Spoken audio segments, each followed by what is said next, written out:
Өмүрбек уулу Бекзат, мени бул уурулар коркуп, ушундай провокация сөздөрү Андар түштү көтөрүлүп чыкпайлы, бөлүнөлү деп биз Адаханмадын барды президент кылабыз. Ошентип гана биз жерибизди сактап калбасак, биз жерлерибизди сактай албайбыз, сууларды сактай албайбыз, эч нерсени сактай албайбыз.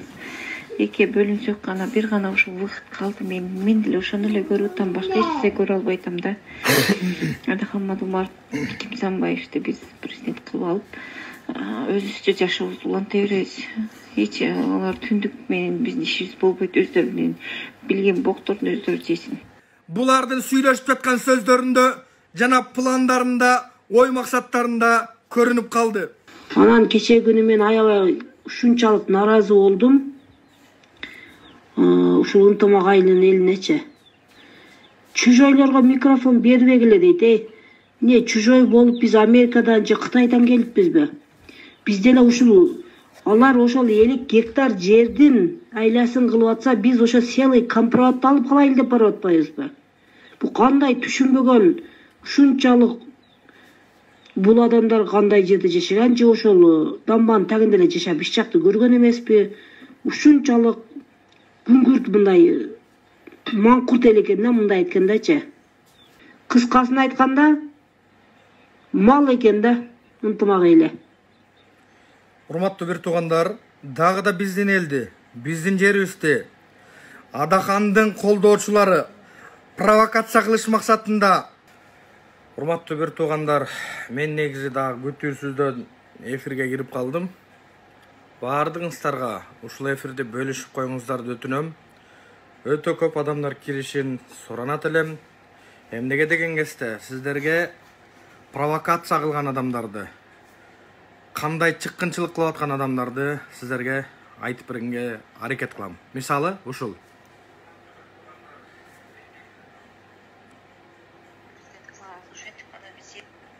Туугандар түштү көтөрүлүп чыкпайлы, бөлүнөлү деп биз Адаханмадын барды президент кылабыз. Ошентип гана биз жерибизди сактап калбасак, биз жерлерибизди сактай албайбыз, сууларды сактай албайбыз, эч нерсени сактай албайбыз. Ушул тууралуу азыр сиздерге бардыгыңыздарда колуман келишинче жеткиргенге аракет кылам. Урматтуу бир туугандар, кагылайын карапайым калк, эч кимиңиздер кайдыгер карабаңыздар. Bluetooth mode. Мен чындыгында Адаханмад Умаровдун колдоочулары, аларга бийлик гана керек экен, провокация кылып аткан карапайым калкты Кемпирабадка, Баткенге жана башка жактагы адамдарга жабышып алып, ар кандай бир провокация кылып аткандарын сиздерге тастыктап бергенге аракет кылам. Бардыгыңыздар ушул запистерди угушканча карапайым калктын бардыгына таратыңыздар. Жана булар кыргыз элин аябай уят сөз менен сөзгө сөккөн, жана кыргыз элин адам эмес деген дагы сөздөрү бар. Алардын бардыгын сиздерге угушканга аракет кылам. Буларга карапайым калктын бардыгын сабатсыз деген, биринчи кыргыз болуш үчүн орус болуш керек, андан кийин кыргыз болуш керек деген саткын Мадумаровдун колдоочулары, Мадумаровду гана жактап, карапайым калктын барын эч ким катары көрбөгөн бул аферисттерди, бул уурулардын жүзүн ачканга аракет кылам. Нурс, аштырып келчи. Ошондуктан урматтуу бир туугандар, карапайым калк, бардыгыңарга айтарым, 5-октябрдан кийин мен Пазисаман Тайбаев президенттик башкарууну каалайм деген Адаханмад Умаров көп жылдан бери президенттик башкаруу болуш керек, бизге парламенттик башкаруу деген жарашпайт деген. Андан кийин президенттик башкарууну колдобой, мыйзамдын бардыгын баштан аягына чейин алмаштырыш керек деген Адаханмад Умаров тетиринен бурулуп, жер саткан, кыргыз элине кыянат кылган Канат Исаев менен МПОшник, МПлорго ЛГБТ жана башка ушуларга окшогон акмак Рита Карасартова жана ушуларга окшогон Клара Соронкулова жана башка ушуларга кошулуп гейлерди колдогон, садиктерди саткан, Равшан Жээнбековго кошулуп кеткен, кыргызга кыянатчылык кылган, өзү да кыянатчылык кылган аферисттер бардыгы 5-октябрдан кийин булардын чыныгы бузуку, чыныгы аферист жүздөрү ачыкталган. Андан кийин урматтуу бир туугандар, булар биз бийликке жетишибиз керек, биз төңкөрүш кылышыбыз керек деп ошо менен алек болуп аткан провокация кылып аткан бардык сөздөрдүн баарын сиздерге ачыктап бергенге колумдан келишинче аракет кылам. Биринчи, кемпирабадты ушул эмелер ушундай кылат экен, кемпирабадты ушундай эс алуучу борбор кылат экен деп адамдардын башына айлантып атат. Урматтуу бир туугандар, Өзбекстандын бир эмеси будан 2 жылга жакын убакыт болгондо кемпирабадты ушундай деп жүктөгөн. Ушуну алышып алып, курорт кылат экен деп Садыр Жапаровго жамандап жатышат. Жармаштырып 1 жыл, бул жерде 1 жыл деп көргөзүлүп турат. Бунун ичине кирип, айын караган болсоңор 2 жылга жакын убакыт болгон экен буну жүктөгөн. Ошондуктан урматтуу бир туугандар, карапайым калк, мынагул бузуклардын чыныгы жүзүн баарыңыздарды көрүшүңүздөрдү өтүнөм.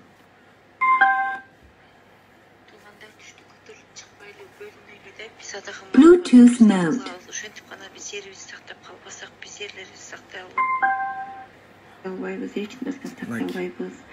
Эки бөлүнсөк гана, бир гана ушул убакыт калды. Мен деле ошону эле көрүп атам, башка эч нерсе көрө албай атам да. Урматтуу бир туугандар, толук угуңуздар. Бөлүнөлү деп биз Адаханмадым барды президент кылабыз. Ошентип гана биз жерибизди сактап калбасак, биз жерлерибизди сактай албайбыз, сууларды сактай албайбыз, эч нерсени сактай албайбыз.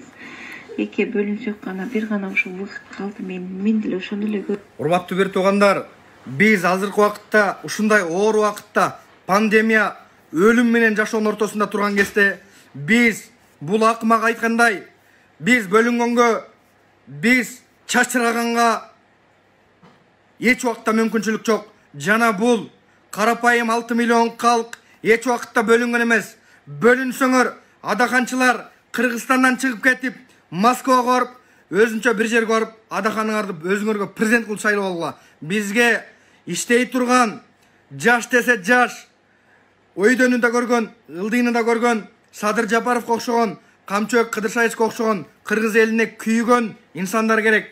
Урматтуу кыргыз элим, YouTube'тагы угуп аткан бордоштор, кыргыз элим, карапайым калк, булардын чыныгы жүзүн азыр өзүңүздөр көрөсүздөр. Колумдан келишинче көргөзгөнгө аракет кылам. Анда мен айтат элем, Садыр Жапаровду айтышат, мыйзамсыз келип алган. Садыр Жапаровду жамандап атасыңар, добуштар сатып алган деп. Садыр Жапаровду 5 октябрдан кийин Ак үйгө карапайым калк өзү киргизип президент кылып койгон.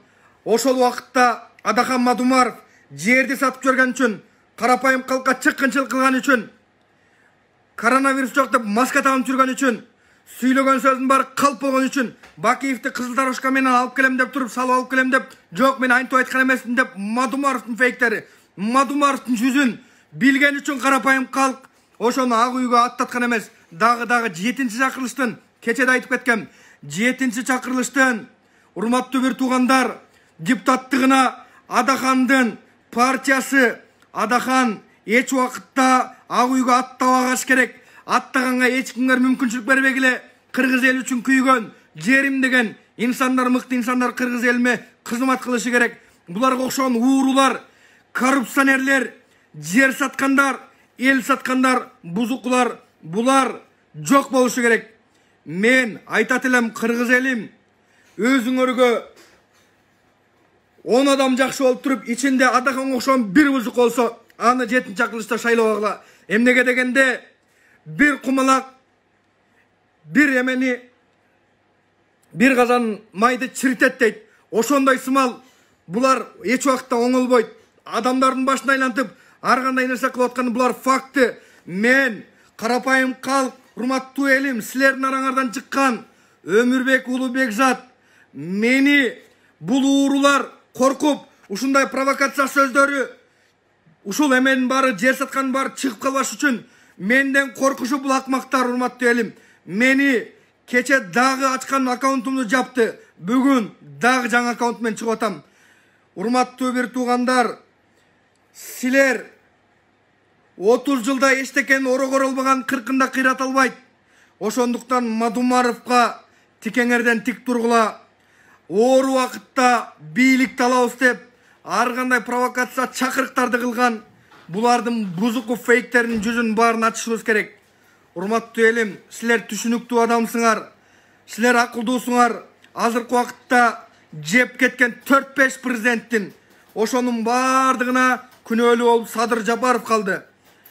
Ал Садыр Жапаров 5 миллиард қарызды, сыртқы қарызды доллар, 129 миллиард цветтің ақшасын, жана башқа қарыздарды урматтуу элим Садыр Жапаров кылган эмес.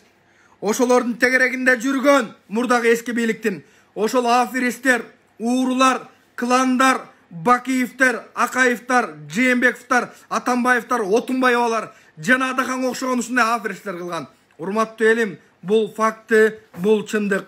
Кааласаңар да, кааласаңар да кыл, аны моюнга алышыбыз керек.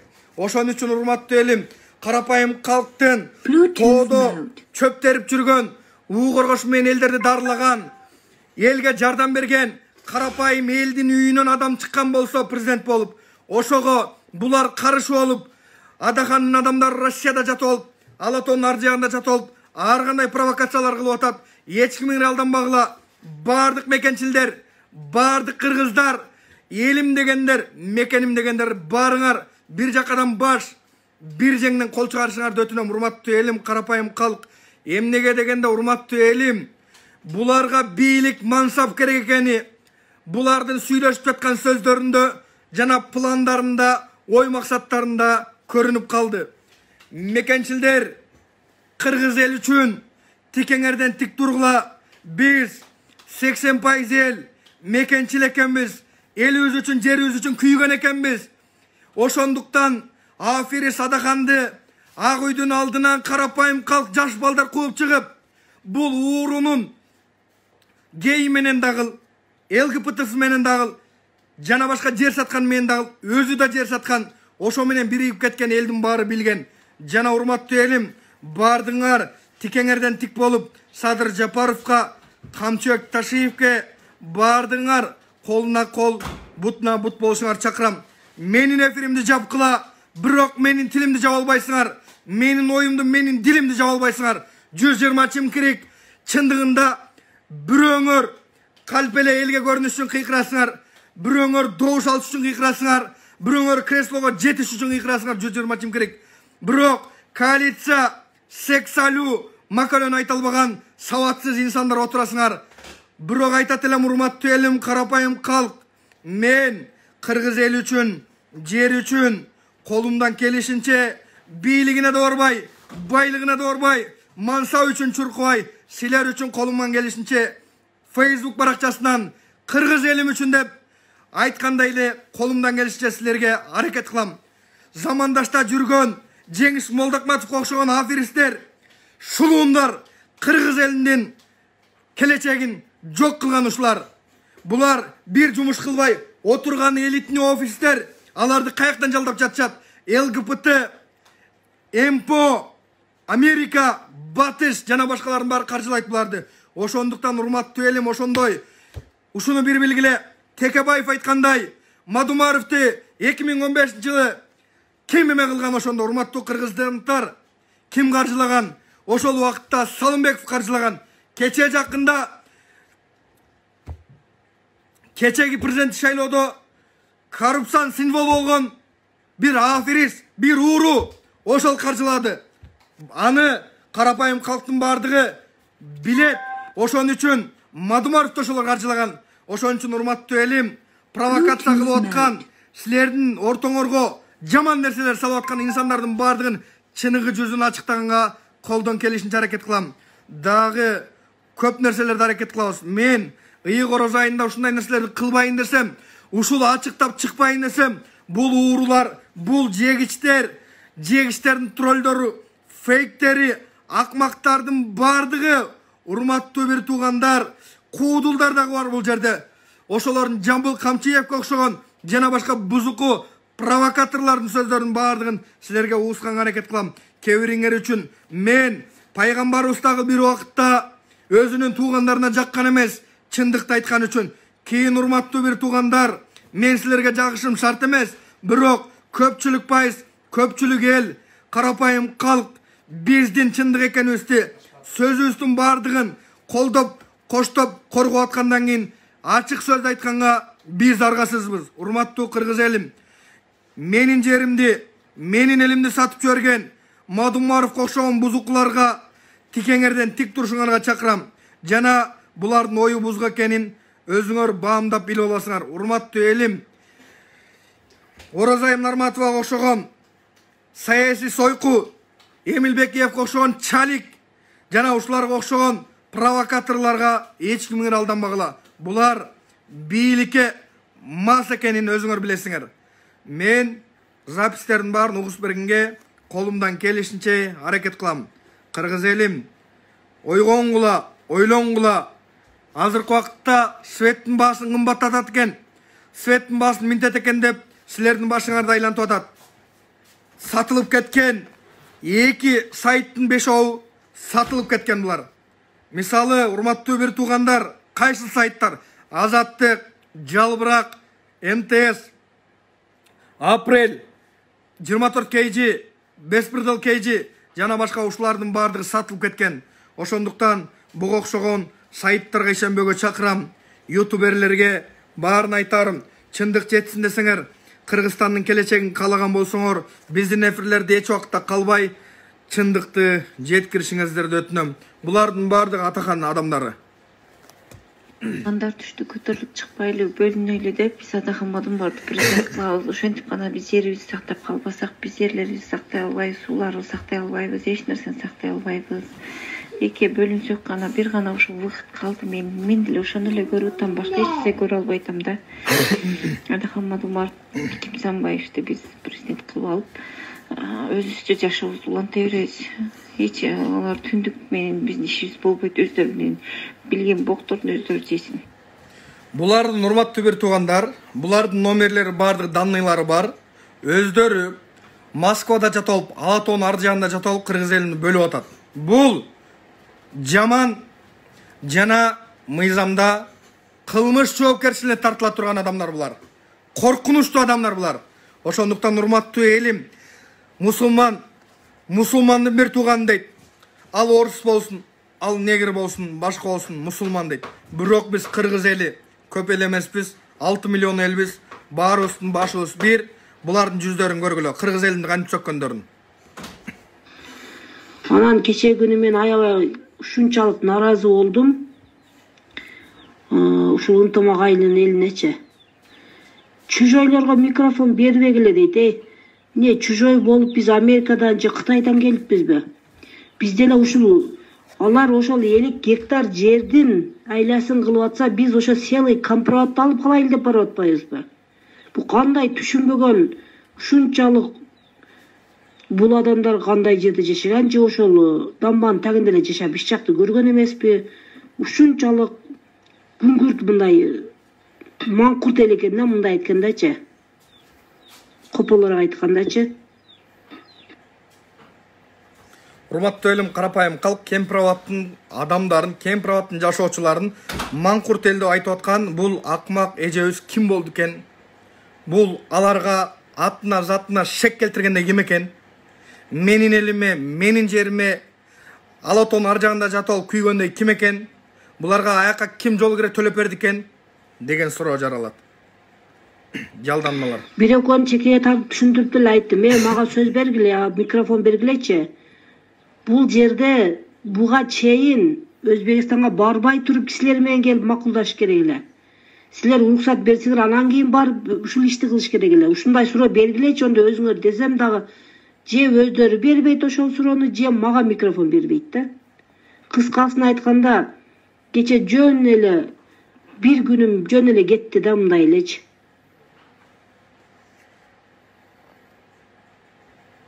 Алгадан бир бала барды биздин балдардан, эми атын айтпай эле коеюн, өзүңөр билесиңер. Ошо бала дагы айтты. 900 горизонталга чыкканда деди, алга менен Кызыл Октябрдын уже үйлөрүнө суу чыга баштайт деди. Ушуну дагы түшүндүрүп айткыла десе, ушуларды айтамын, мен башка мындай лишний суроо бербейм десе, ага да микрофон бербей коюшту дагы. Бир балага айтты, сен айтчы болуптур, ушундай деп айт. Мынаки келиптир алган эли деп айтчы десе, же анысы чыгып айтпайт да. Ушундай бир кандай десем, кыскасын айтканда мал экен да, ынтымак эле. Урматтуу бир туугандар, дагы да биздин элди, биздин жерибизди Адахандын колдоочулары провокация кылыш максатында ошол жерге барып провокациясы команда берген машкелерinin ишке ашпай калган үчүн элибизди жерибизди мал деп сөккөн бул өзгем экен. Эми туугандар, биз мындай кылышыбыз керек. Мына жерде алга кызлак жабыр бардыңар ошо айыл өкмөтүңөрдүн алдына топтолгула. Айыл өкмөтүңөрдүн алдына топтолуп туруп, мына ушу талапты койгула. Ушудан башка жолубуз калган жок биздин. Ошол айыл өкмөт эл үчүн иштесе, ушу нерсени жеткизет, эл үчүн иштебесе кереги жок, кетсин дегиле. Мен ушундай бир немеге келдим да.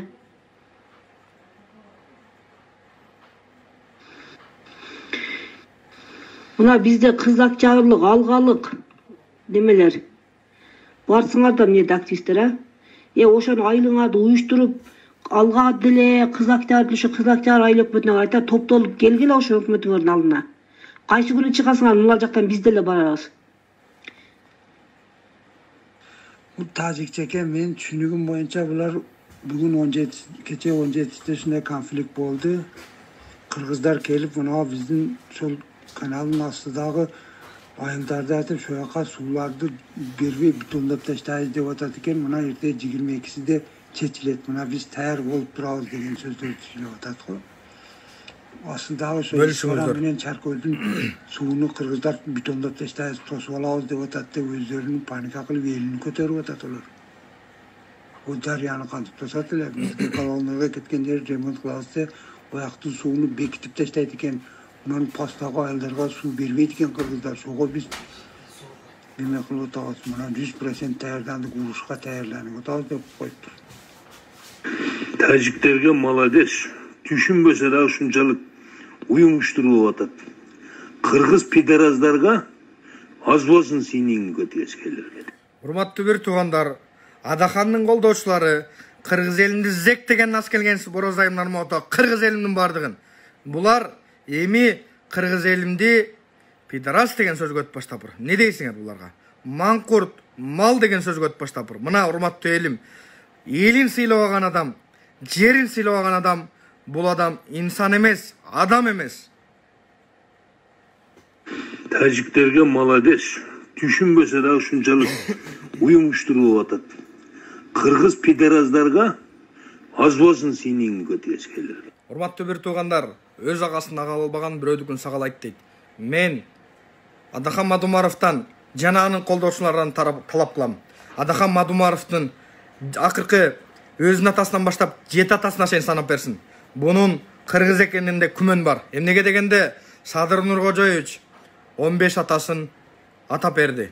Бардыгы кыргыз экенин бардыгын силерге далилдеп тастыктап берди.